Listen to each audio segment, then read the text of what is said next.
Guys, andito ako sa Agnipa Sunset Boulevard. Yan.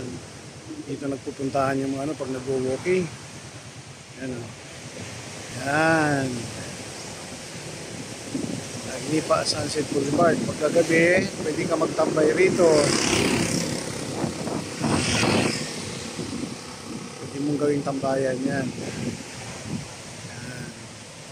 At sa oras na to, habagat na atong Super Shuttle Ferry. Yan, papuntang Batangas yan. Yan, Agnipa Sunset Boulevard. Pagkahapon at pagkagabi, nagiging tambayan ito.